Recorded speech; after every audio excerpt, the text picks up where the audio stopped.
start with a crunch. I guess from my side of it too, it's like whenever you mention God, like people either cringe or they get excited. So it's like for myself, it's like wanting to learn to develop this friendship with God. Yeah. And it's like, so I guess our first question is, how do we find out about God? Yeah, I suppose that is a really good question, actually. The way most people find out about God is unfortunately not from God. So what most people do is they sort of talk about God with each other. It's a bit like yourself and Eloisa never meeting me, never just maybe hearing about me from a third party, and then deciding that you can work everything out about me by talking with each other about me. Yep. Does that make sense? Yep.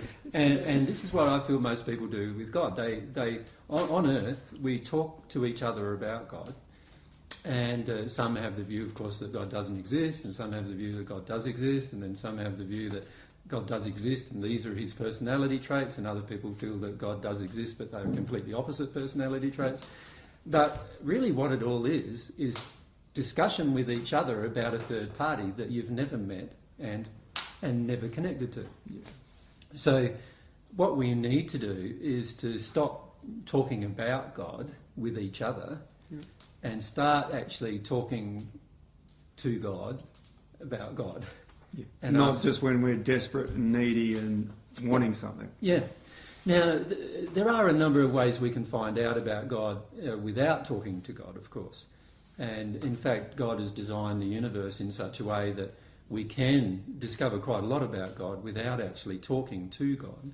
But unfortunately, to find out the real core of God's personality and feelings, there has to be a way to establish communication with God. And that would make sense anyway. It's a bit like asking a child to find out about its parents when it was just dumped in a test tube and never had a parent in either direction. And in some ways, a lot of people on the planet believe that's what God's done to us. They actually believe in a lot of ways that what God has done is dumped our soul, connected to a test tube baby created by two parents, basically. And then God, the real parent of the soul, has never then communicated with that particular person. So the other problem that I find too on the planet is that we always tend to gravitate towards people that we believe know more than ourselves about something. So for example, if you know about sheep farming, which obviously you do, and I don't know anything about it, instead of me trying to find out it by myself, which obviously would take quite some time, it would make sense for me to come to you and learn about sheep farming from you. Does that make sense? Yeah. The only problem with the discussion with God in doing that, though, is that the problem is you've never met God either.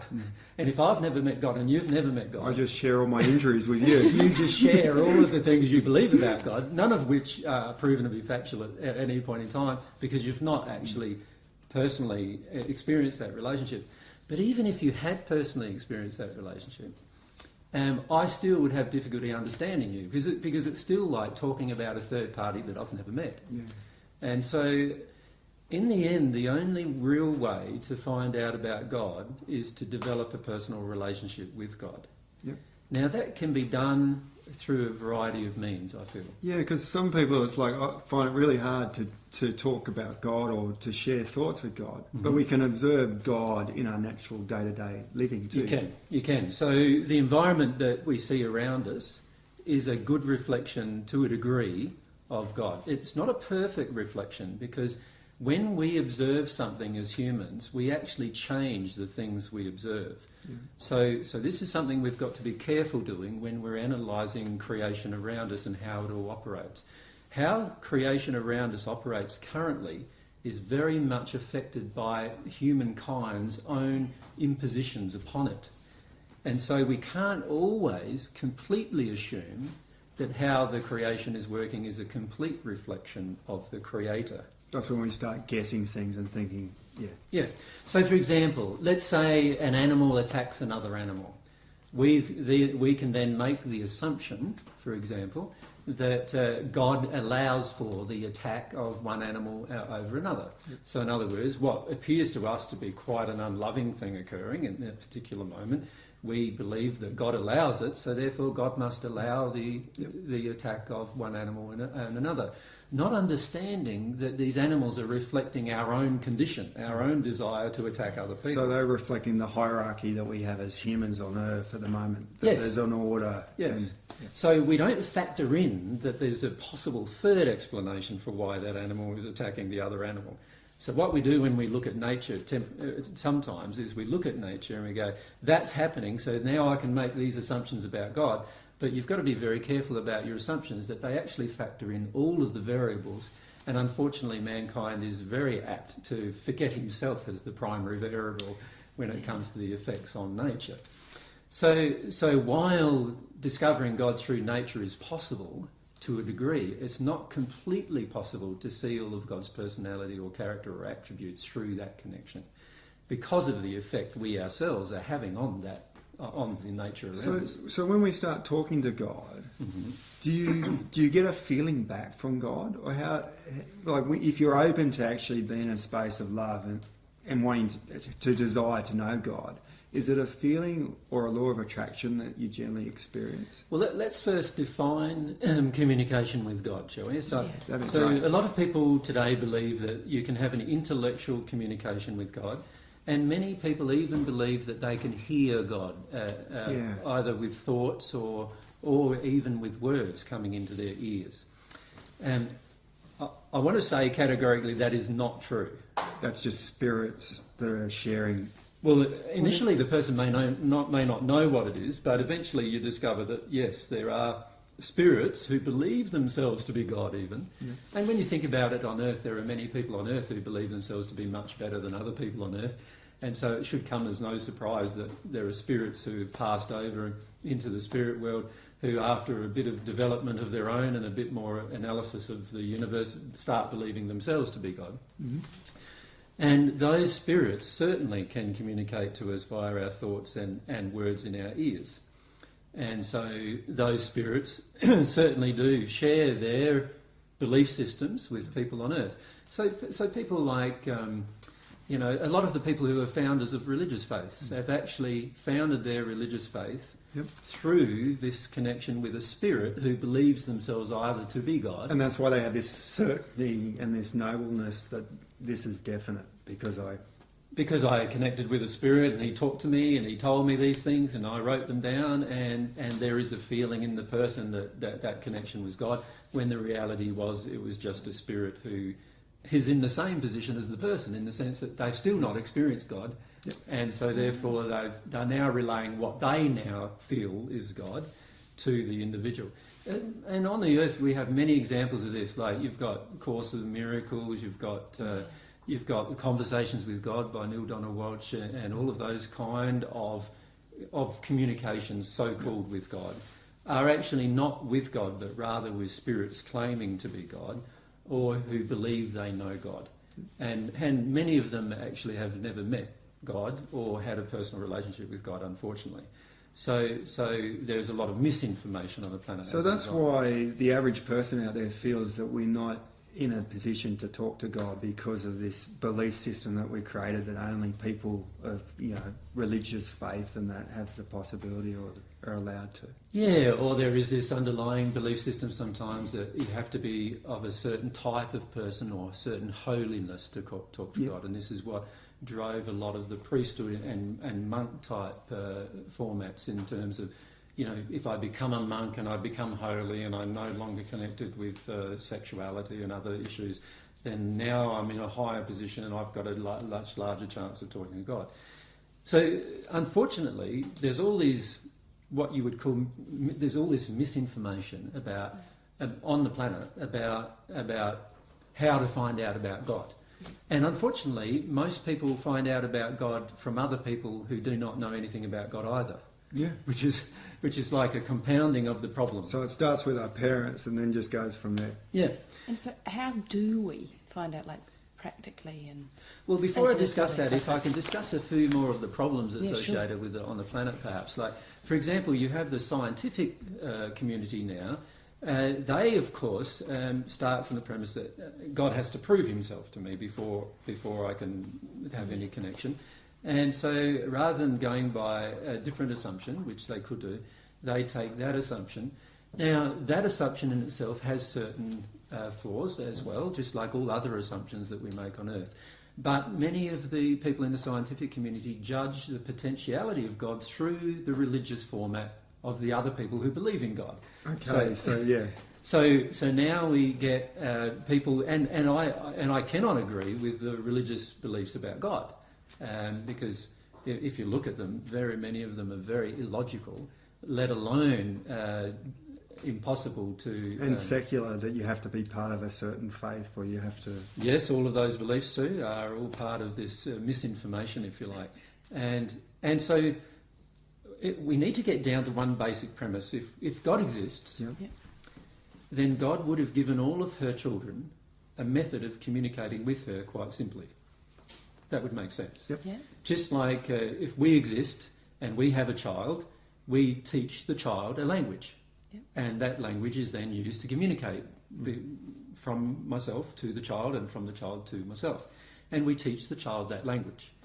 So it would make sense then that if there was a God, that God would have created a language of some kind that no other individual can use easily, that Not corrupted. that it cannot be corrupted too much, that can be a direct communication between God and the child, the child of God that God created. So that would make logical sense. If there is a God that exists, God surely would have done that, just like if we have a child through, if we get together with a mate, create a child, we engage that same process with our child. So it would make sense then that God would have created some form of language to communicate that any even young child could understand. The problem that mankind does with that is that they then take that possibility and they want to, create rules and other laws and principles associated with it. They want to say it's only available to the holy and not to the unholy. And they want to come up with all of these To control it. to control it. But of course it will not be able to be controlled. The reality is that each individual has the ability to communicate with God directly, and that being the case, surely has the ability to understand the language of that communication. And it would also make sense that that language of communication with God is independent of earth-based languages. In other words, I don't have to communicate with God in English. I don't have to communicate with God in French or Spanish or some other language.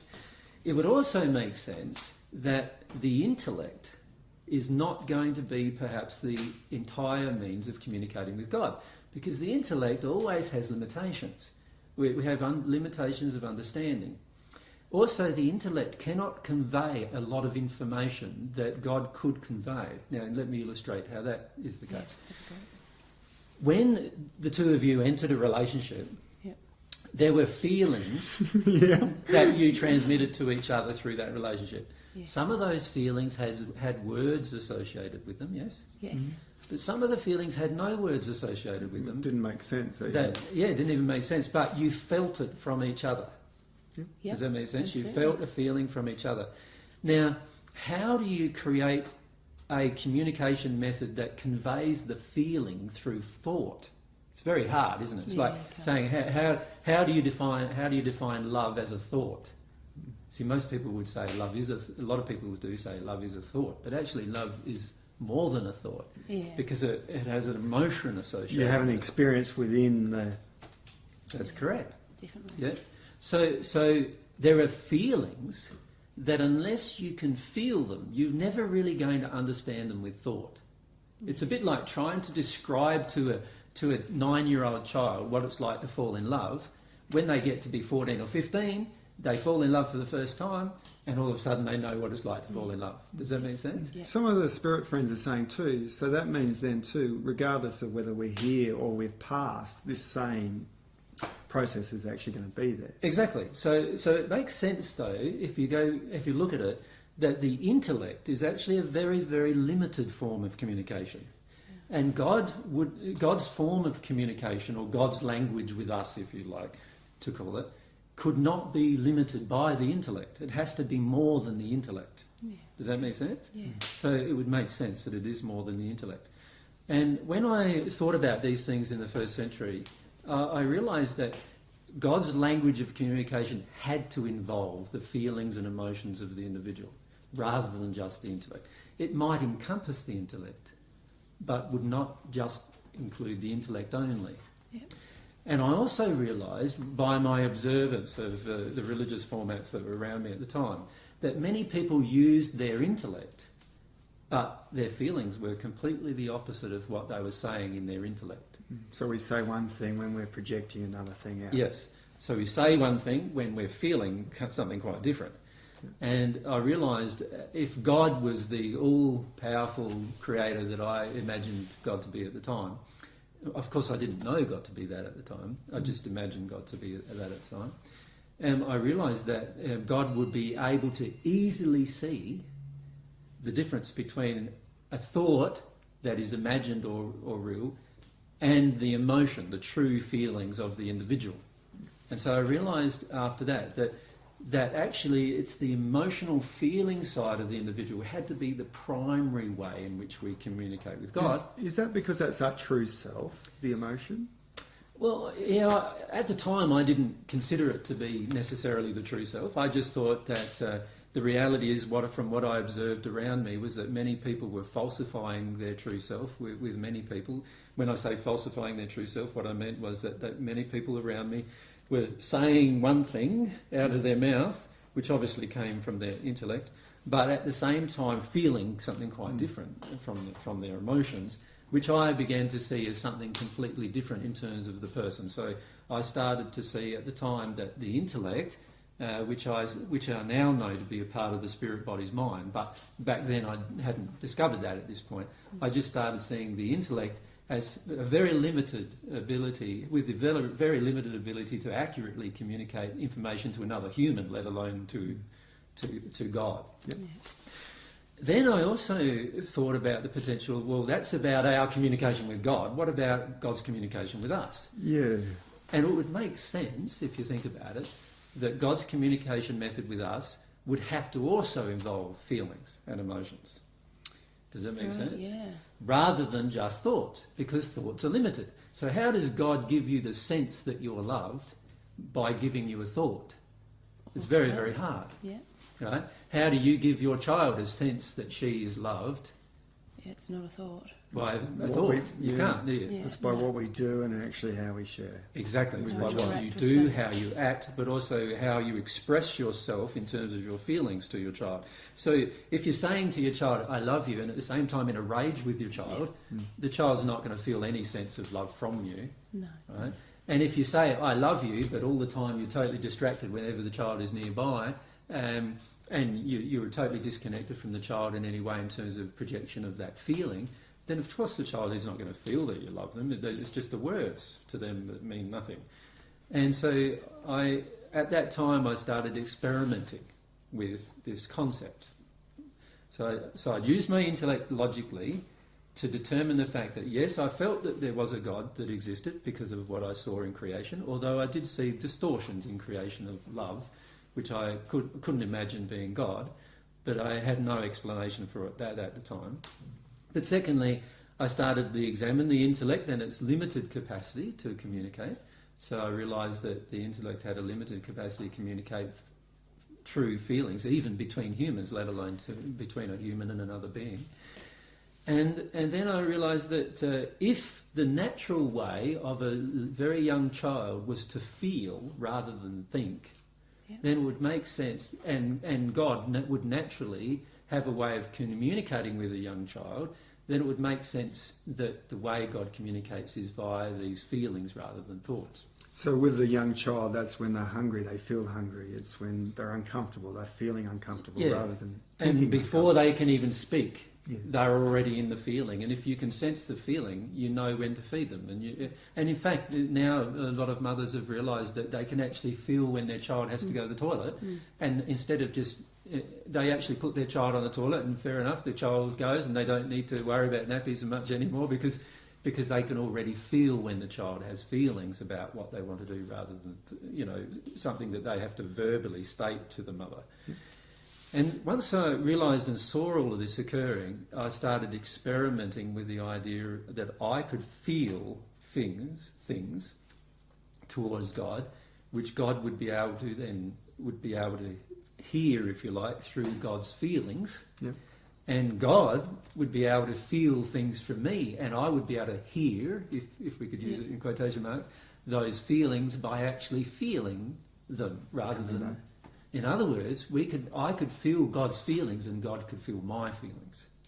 Okay, I don't know if it's appropriate, but I want to ask about how did you recognise that? That might be a bit later. I don't know. Well, obviously, when I first started experiencing that, I didn't understand whose feelings were what. So, were they my feelings or God's feelings? Or, it was hard to determine because I had never really experimented with this before.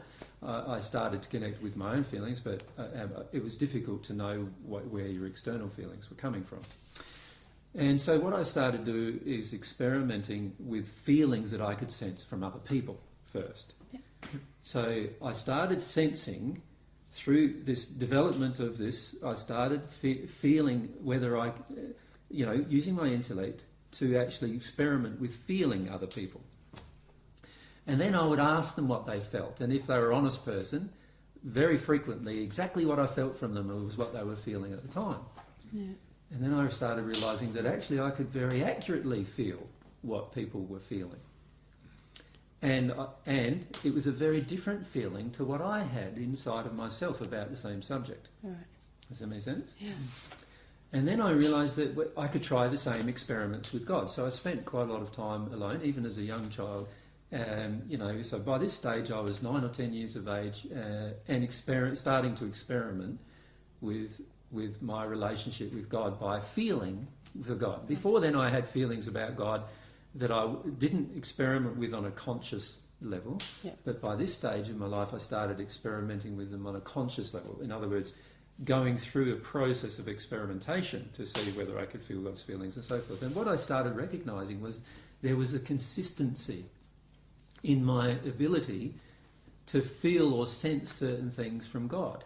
And with the feeling, I realised all these thoughts came as well, but they were thoughts generated not by any external creation. So is this after the feeling? Or after I had the feeling, then it would resolve a lot of my questions instantly without anybody telling me the resolution of those questions. So I started feeling that, all I've got to do is allow these feelings coming from God. As I allowed these feelings coming from God, I started realising that I could now get information about all sorts of other things, because these feelings that seemed to open up a capacity in me to understand everything that I couldn't previously understand. Can you give an example? Certainly, I can give a lot of examples perhaps. For example, when I was very, very young, I used to try to understand the role of insects I was fascinated, as most children are, fascinated by insects, right? So I would try to understand the role of insects. Now, insects have very, very complex symbiotic roles with the rest of nature. And of course, because of their complexity, it's very, very difficult for a child to understand. Yeah. Right? So, but what I found was if I communicated with God and I realised after a while that if I longed for the feeling from God to understand this particular thing, and also longed for God's love for God's love, and the way I saw it at the time was not so much longing for God's love, but longing for this connection with God, maintain. So in that process, it's a desire to know rather than you actually wanting to know what's going on rather than... Yeah, I wanted to know other things too, but I primarily focused on my desire for God and my desire to feel God. Yeah. But I realised that if I had any questions at the same time about other things that were around me, through this connection, whenever I felt God's feelings for me, I started to be able to know the answer to the question. It was just the answer was there. The answer was there. So I started discovering the relationship between certain insects and certain plants and what happened and why they were there. And it was not scientific knowledge that was easily available at the time. You had to go to people who were very learned men, usually quite aged, in different countries other than where I lived. Yeah, who spent their whole lifetime learning about it. And yet, all of a sudden, I knew. Wow. And this became quite an amazing process for me to experiment with then. I started realising that I didn't actually need to be educated by anybody, because God had the ability to educate me through this connection about everything, not just about God, but also about everything else. Of course, for me, the primary education that I was attempting to receive was about God, because that was the thing that fascinated me the most. Yep. But I found, as a subsequent result of the communication with God, and the communication wasn't verbal, and the communication wasn't thoughts. It was this emotional feelings going back and forth between myself and God that I could feel for God and I could feel from God. And as I received those feelings, other things became very, very, like I knew them all of a sudden. And then sometimes I would experiment with what I knew, of course, to find out whether it was just a knowledge, whether it was a practical knowledge, or whether it was just a theory. So that's a good suggestion for all of us to do as well. Yeah. So what I finished up doing was entering this, what I would call a feeling-based dialogue with God, which became for me a permanent thing. So I was constantly, before I talked to anybody else, I would talk to God. In fact, frequently I wouldn't talk to anybody else. I would just talk to God. My father, even when I was very young age, like 3 or 4 years of age, my father was very concerned, because I would even speak to God out loud as I was doing these other things, even by that age. And he would wonder why I'm talking to myself all the time and what's going on, and he was quite concerned, and he would talk to my mum Mary about it, and she would say, it's all right, it's a passing phase, like you'll get over that. He's a boy. You'll get over that. And then when I'm 9 or 10 and I'm still doing it, my father's now getting really worried because it wasn't such a passing phase as he wanted it to be. And I continued that dialogue through my entire life. And when I was alone, quite often I would speak openly with God, like out loud. But when I was with other people, I started realising that it seemed to distress them quite a lot. So is the start here, when you have a question, is it feeling how you're feeling within yourself first? Is that like the first thing to do or not? Well, the problem with using this method is that you have to be sensitive to your own feelings first. And what I realised through this process was that not many people were actually sensitive to their own feelings. A lot of times they didn't even know. So we're not honest even with actually how we're feeling. Yeah. So, quite often a person would say they loved somebody when they actually hated them. Quite often the person would say that they were, that they were happy when they looked actually quite sad, and you could feel their sadness. Quite often a person was acted like they were fearless, but you could see all the fear in them. You'll feel all the fear in them. Once I went through this experiment of feeling people first. So I started realising that a lot of people actually thought they felt certain things, but they didn't feel them. And that is obviously a problem. If you can't feel what you actually feel, then how are you also going to feel something that is transmitted to you from another? Whether that person is an individual on earth or in the spirit world or God herself. So I realised that it was very, very important to actually understand your own feelings. And so I spent a lot of time in the first century, and even I do the same in this life, understanding my own feelings, trying to get some kind of, firstly trying to feel them so I know what they are, and then of course once you feel them you can understand them. Now most people on earth have been taught to heavily use their intellect. So most people are on earth, unfortunately, quite their feelings and their thoughts are very separate from each other. And so the method of communication with God is quite difficult then, because they think they're having a feeling that they're not actually having. Now, if I can give you an example of that. Quite a lot of people on earth are in a rage with God.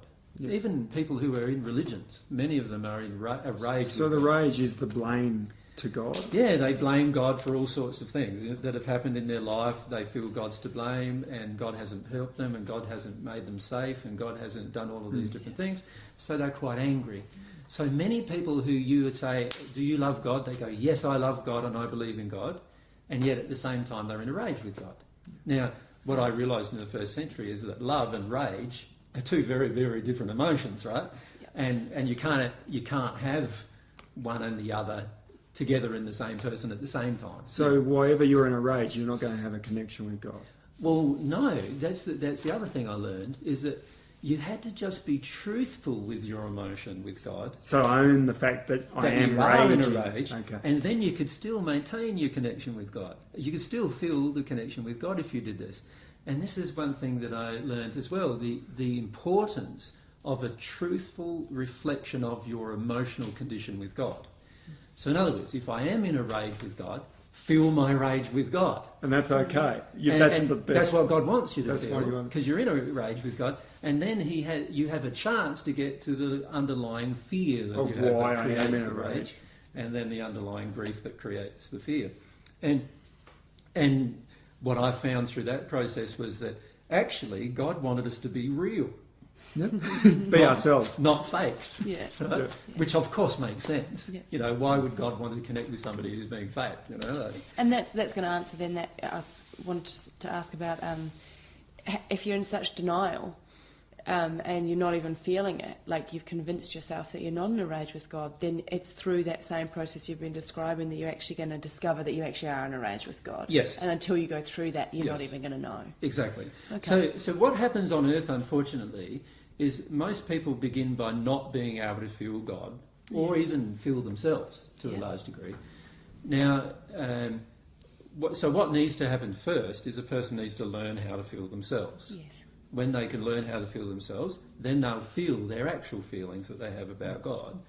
And once they feel their actual feelings about God, they can start expressing them. So, for example, a scientist who did that, who doesn't believe in God, would say, look, God, I don't even believe in you. That's my feeling.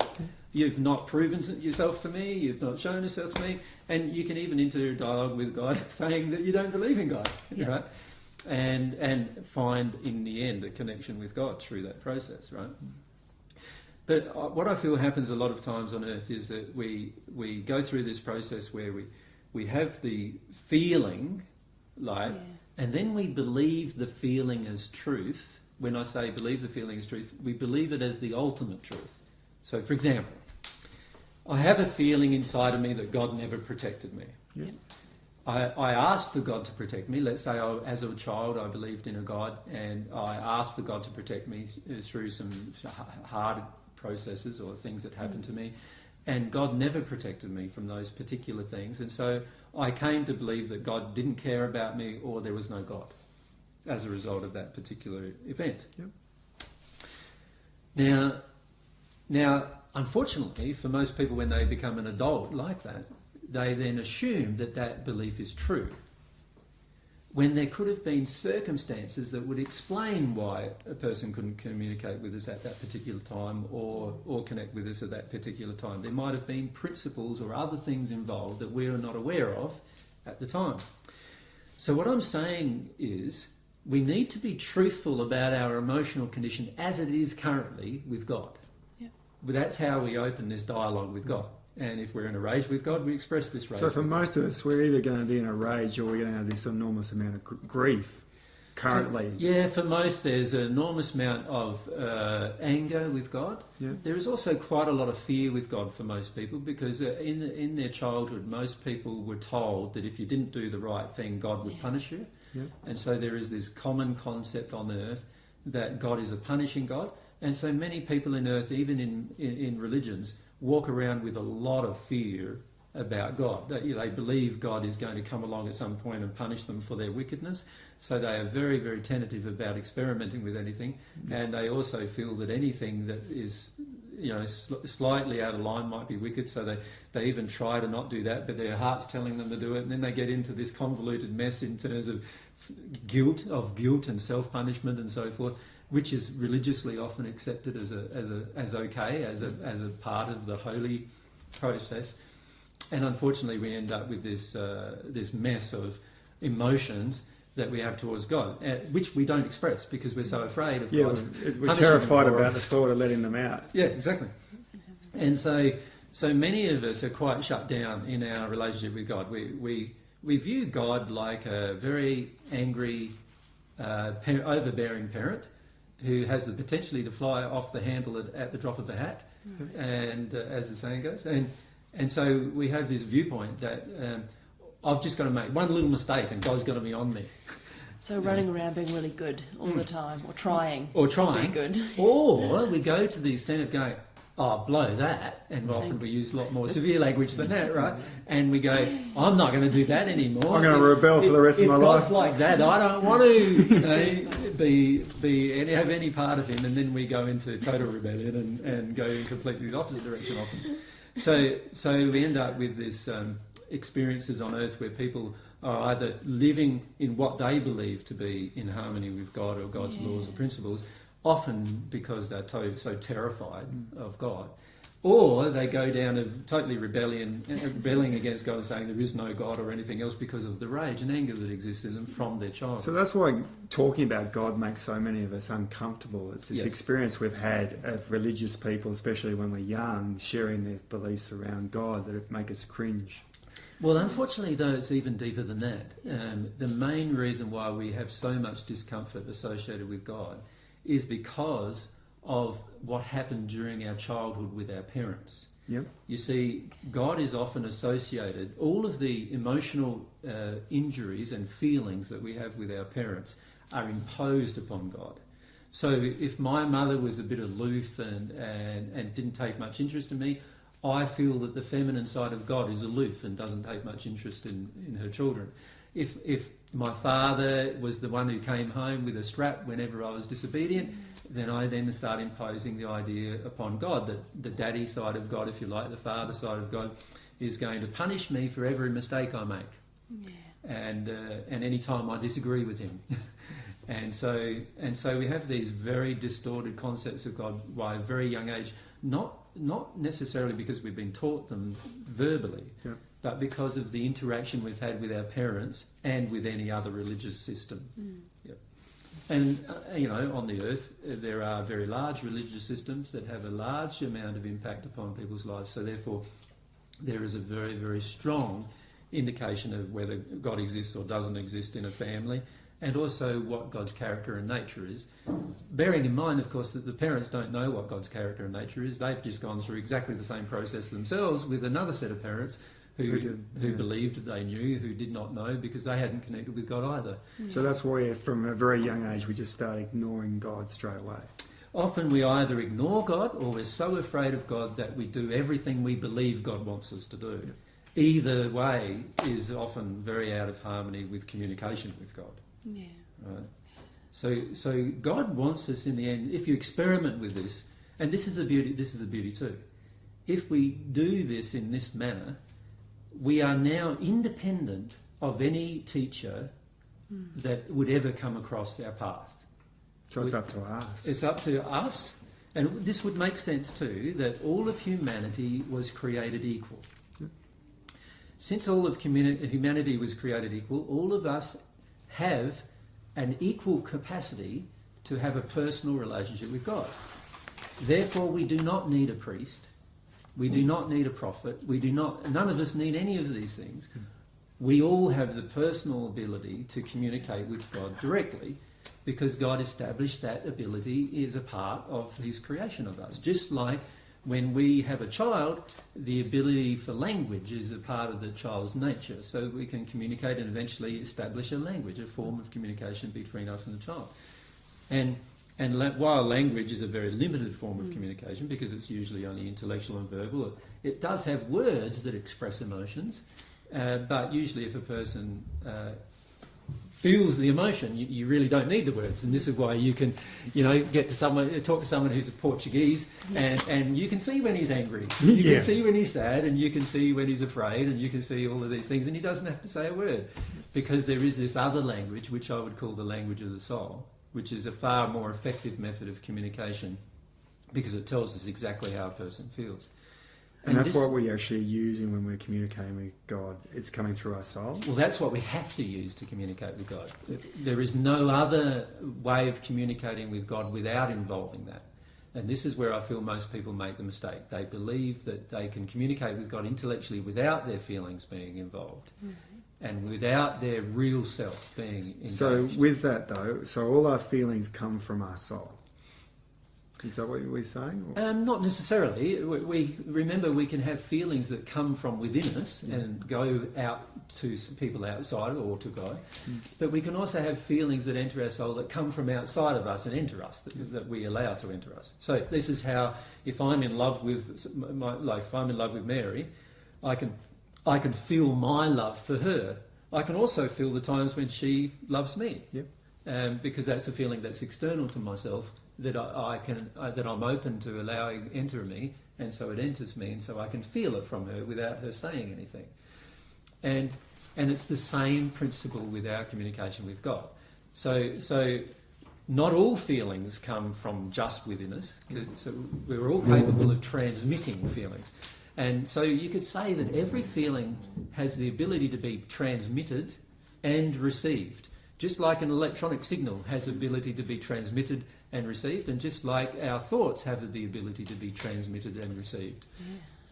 But when we have all of those things happening at the same time, our thoughts and our feelings in complete harmony, now we have a lot of power in the transmission and therefore in the reception. So the strength, we strengthen the whole accuracy of what we're going to get back. Yes. So if I, as a parent, was yelling at my child and telling them that I loved them, so I love you, you silly idiot, that type of thing, which a lot of parents do, right? Yeah. Not quite in that language, they're often swearing at them at the same time. I love you, but go to bed. I love you, but...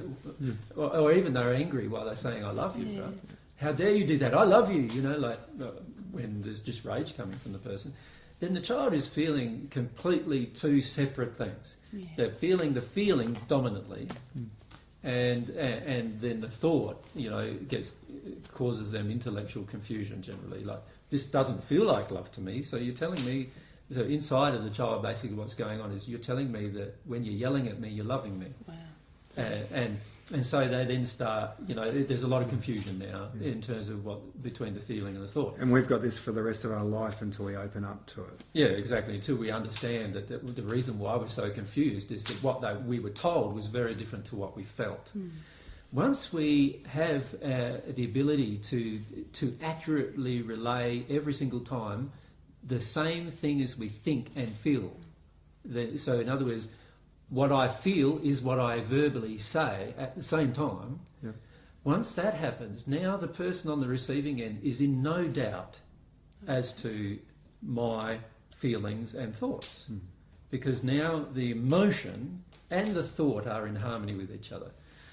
One thing we need to understand with ourselves is that if our emotions and thoughts are out of harmony with each other, then then the message that God receives from us is primarily our feelings and not our thoughts.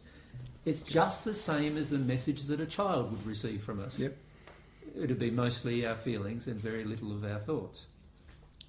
And so we need to understand that the primary method of communication is really, in a lot of ways, non-verbal, but it can include verbosity, but it is non-verbal in the sense that it's feeling-based and emotion-based. I sort of feel for quite a lot. There could actually be a huge relief in this, finally just being able to say things the way you feel rather than continuing this facade that we all have. Exactly. Yeah. Exactly. And the main reason why most people don't engage God in that manner is because they're afraid or they're angry. Yeah. So they're afraid. So, like, I would say the majority of people who have religious beliefs on earth that involve an entity, God, are afraid. Yeah. The majority of them are afraid of being punished, potentially being punished, doing the wrong thing. Quite often I get emails from both Muslims and Christians saying how God's going to punish me for claiming that I'm Jesus and so forth. And this is an indication of how little they understand God, because they're really just imposing, their upbringing and also a lot of untrue beliefs upon what God would do, rather than feeling God. Because if they felt God, they'd realise that God doesn't punish anyone at all, right? So unfortunately, they have this belief system about God that is inaccurate. Now, I'm not saying that God doesn't create laws with consequences, because God certainly does do that. And we can see these in operation in a day-to-day life. But you can actually experiment with that too. by asking God about God's laws, which is something I do. We've really got to become children again in this process rather than the adult mentality that we have. Exactly, and that's exactly what I said in the first century. Unless you become as little children, you cannot enter the kingdom of God. Mm. Right? But it sort of makes sense now. I've never really understood that verse before. Mm. So if you look at how a child looks at things and communicates even, it very much communicates with feelings, and its thoughts are usually very much in harmony with its feelings. Yeah. Right? They're very honest. And it's only as it grows that it learns to separate thoughts from feelings and have disharmony between the two.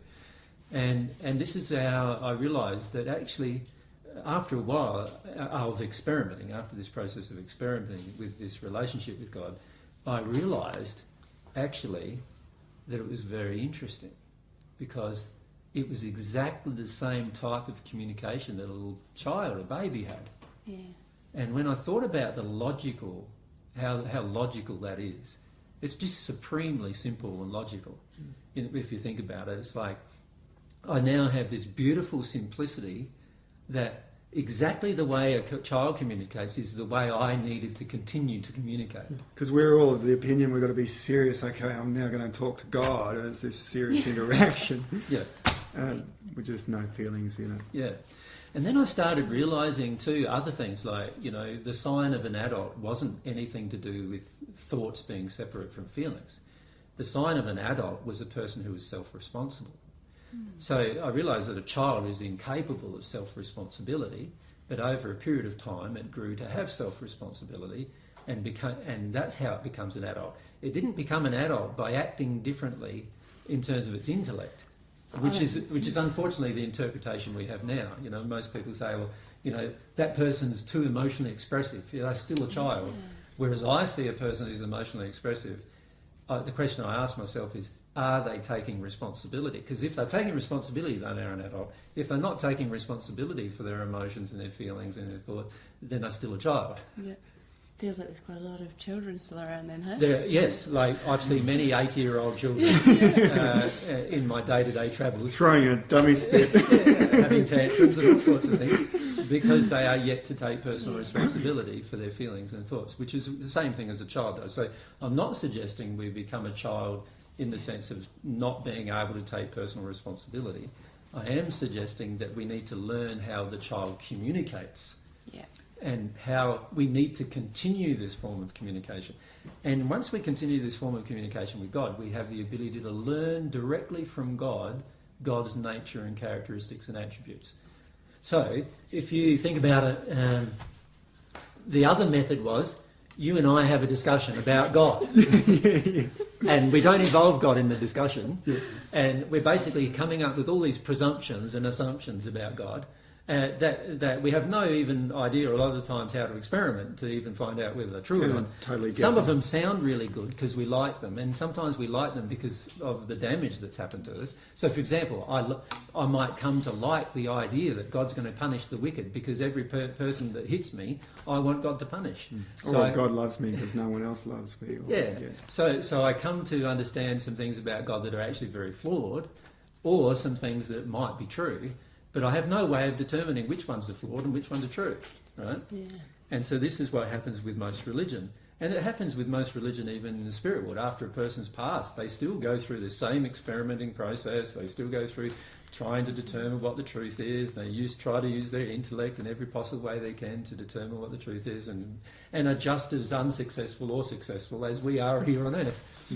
So you imagine you and I, we're talking about God, and God's not even involved. Like he's over here saying, well, "What about me? Like, can I say what I'm like?" And we're going, "No, we don't want to hear from you. We're just going to work. We're going to tell you what you're like." We're clever enough to do this without even involving you, right? Is what we say. So there's a real arrogance in us, even. There is. Wow. Yeah, terrible arrogance. Well, this is what we do. Like, this is what we do, not just with God. Like, as you were saying about observing your life and what's going on. This is what I do with all sorts of people. Yeah. And it's quite good. Lovely crackling in the background of our fire. Keeping us on. But yeah, you're right. It's and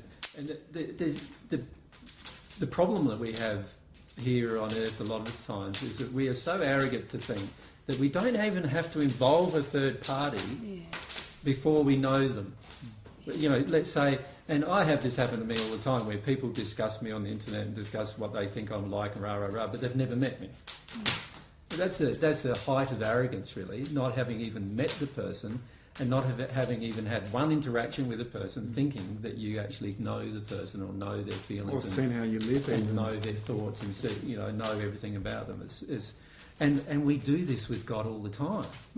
We don't connect with God, most of us on the planet. We think we are, but we're not connecting with God. We're often connecting with spirits who think they're God, or people, or not connecting with God at all. We're just imagining what God is in a lot of ways. And it's the height of arrogance to think that we can sit down and imagine what God is without involving God in the process. I feel for that reason, many atheists are far better off on the planet than many religious persons on the planet. And the reason why is many religious persons have this arrogance in them that they know God, when in the reality is they have not communicated with God from an emotional, they've not received love from God, they don't know anything about God's nature or characteristics, they've only been told it by other people who also don't know.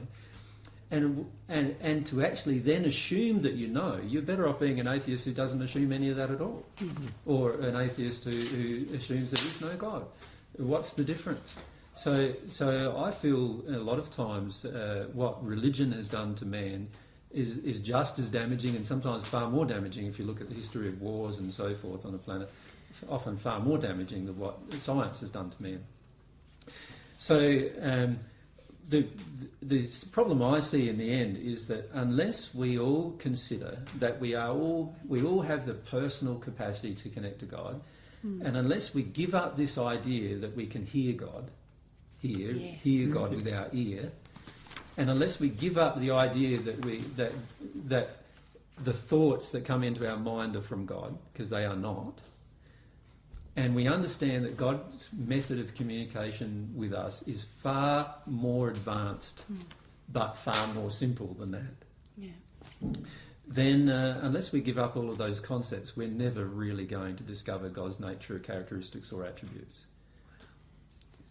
And this is one of the primary things I taught in the first century, that we had to begin to feel, and we needed to have some, and this is like feeling was a lot about humility, like having the humility to go, okay,